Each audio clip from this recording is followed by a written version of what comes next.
A warlord who sent empires to their knees, a force of destruction unlike any before him. But was he a ruthless barbarian or a master strategist? This is the story of Attila the Hun. The Roman Empire, once the most powerful force in the world, is crumbling under the weight of internal corruption, economic instability, military overextension, and relentless external invasions. Political corruption, economic collapse, and invasions have left it weak. But the greatest threat isn't coming from within. It's coming from the east. A new force is emerging from the steppes, the Huns, a nomadic people, masters of horseback warfare, feared by all who stand in their path. And at their head is a man whose name will be whispered in fear for centuries: Attila. From the ruins of cities to the gates of Rome itself, Attila's campaigns will shake the ancient world to its core. But who was he? A ruthless barbarian? A strategic genius? Or something more? This is his story. If you're enjoying this journey into history, don't forget to like this video and subscribe for more fascinating historical documentaries. Long before Attila, before Rome trembled at the name of the Huns, they were a shadow in the east. Nomads, warriors, ghostly riders striking terror wherever they went. The Huns were not a kingdom, nor an empire in the traditional sense. They had no cities, no central government. What they had was speed, precision, and an unmatched mastery of warfare on horseback. They lived on their horses, eating, sleeping, and even negotiating treaties in the saddle. Their bows, crafted from layers of bone and sinew, could pierce armor from a distance no Roman soldier could match. While the Huns gained strength, Rome was breaking apart. Corruption ran deep. Emperors came and went, often by murder or betrayal. The economy collapsed under the weight of heavy taxation, inflation, and endless wars. Armies meant to protect the empire were stretched thin, while ambitious generals fought for power instead of defending their borders. And beyond those borders, Rome's enemies were gathering. What do you think was the greatest factor in Rome's decline? Comment below with your thoughts. The first to suffer were the Goths. The Huns attacked with such speed and brutality that entire tribes fled in terror. Seeking safety, they did something unthinkable. They begged Rome for refuge. Tens of thousands of refugees poured into Roman lands, overwhelming the empire's ability to feed or control them. Desperation turned to violence, and soon the Goths revolted, leading to one of Rome's greatest military disasters, the Battle of Adrianople. Rome had survived many enemies, but this was different. Unlike past invaders, the Goths struck with unmatched speed and brutality, disrupting the empire's defenses before they could react. The very foundations of the empire were cracking, and the Huns were only getting started. Before the world knew his name, Attila was just a child of the steppes, raised in a world where survival was earned, not given. Unlike the kings of Rome, who were born into luxury, Attila was shaped by hardship, trained from the start for war. The Huns were not a unified empire, but a coalition of warrior bands ruled by chieftains bound together by loyalty and fear. At their head stood Rugila, a fierce warlord who had already forced Rome into submission through brutal raids and heavy tribute demands. But power in the Hunnic world was never secure.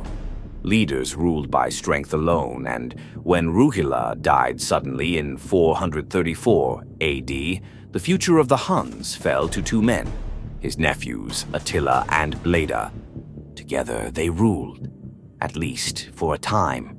The brothers strengthened their hold over the Huns, forging alliances with Germanic tribes and testing Rome's defenses.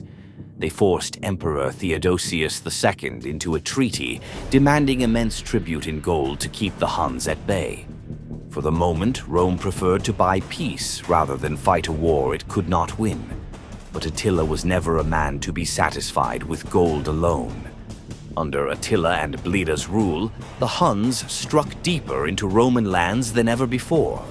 In 441 AD, they launched a campaign against the Eastern Roman Empire, storming cities along the Danube, leaving only destruction behind. The Romans, desperate and humiliated, were forced to negotiate once again, doubling their tribute payments.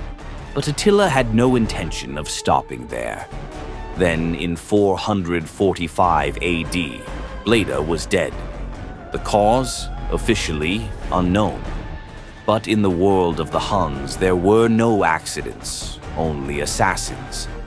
With his brother gone, Attila stood alone as the undisputed ruler of the Huns. And now, with no one to hold him back, the full might of his ambition would be unleashed upon the world. The year is 447 AD. Across the Eastern Roman Empire, the earth trembles beneath the hooves of Attila's army. Cities burn, fortresses crumble, and Rome, once the master of the world, now finds itself at the mercy of the Huns. With his power now absolute, Attila unleashed the full fury of the Huns upon the Eastern Roman Empire, launching a brutal assault that culminated in the sacking of Naissus, a vital Roman stronghold controlling key trade and military routes. Its destruction left the empire vulnerable, signaling that no city was beyond Attila's reach. His strategy was relentless: swift cavalry strikes, scorched earth tactics, and merciless sieges left the empire in ruins. His warriors moved with terrifying speed, striking deep into the heart of Roman lands. Nothing could stop them.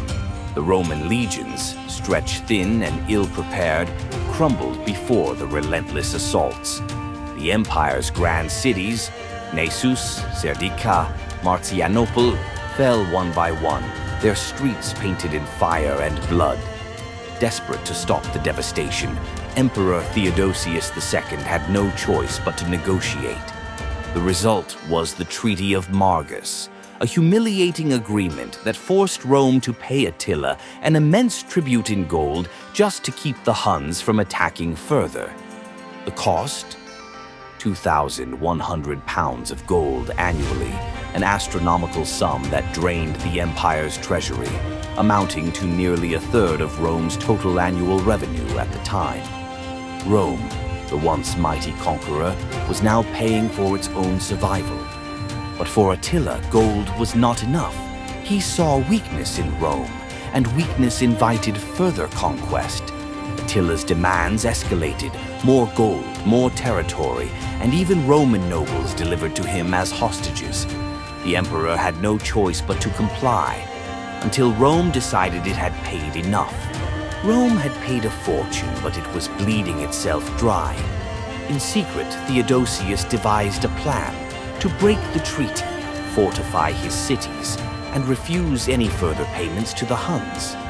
Rome even sent assassins to eliminate Attila himself, but they failed, and their failure would bring consequences beyond their worst nightmares.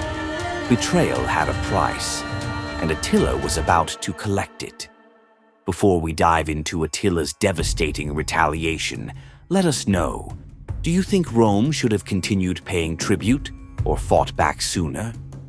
With the Eastern Roman Empire crippled by war and tribute payments, Attila turned his gaze westward. His target, the Western Roman Empire, weaker and more divided than ever before. Rome's western provinces were ripe for the taking, and so in 451 AD, Attila launched his most ambitious campaign yet: a march into Gaul, the heart of Roman power in the west. Like a thunderstorm on the horizon, Attila's forces moved with terrifying speed. City after city fell, Metz was burned, Orléans besieged, and Pont-Neuf spread like wildfire. The Western Roman world stood on the brink of collapse. But Rome was not without defenders. Aetius, one of the last great Roman generals, understood that if Attila was not stopped now, the West would fall. In a desperate bid to save Gaul, he forged an alliance with the Visigoths, led by King Theodoric. On June 20th, 451 AD, the two forces clashed on the Catalonian plains in one of the most brutal battles of the ancient world. Rome's survival hung in the balance.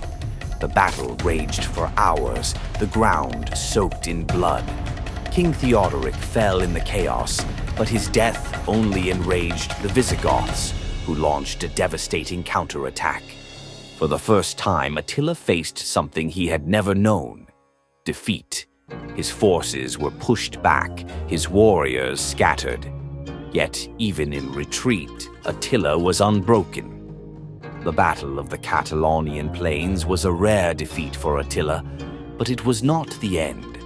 Rome had won the battle, but Attila was already planning his next move. And this time he would strike at the very heart of the empire, Italy itself.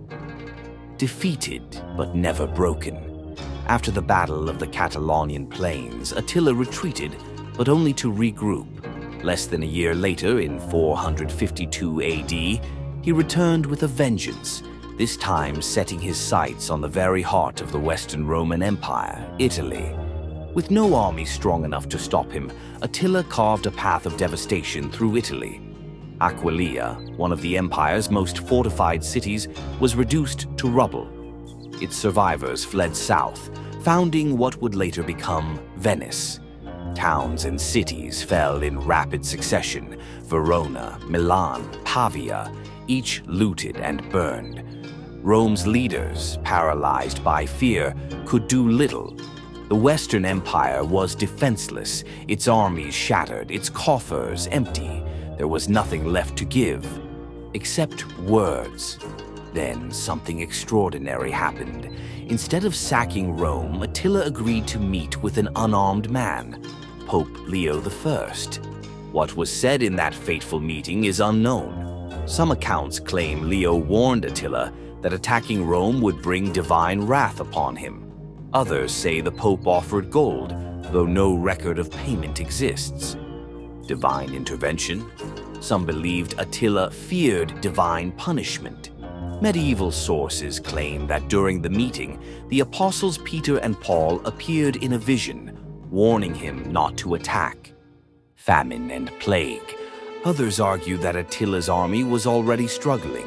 Italy had been ravaged by famine, and disease was spreading through his ranks.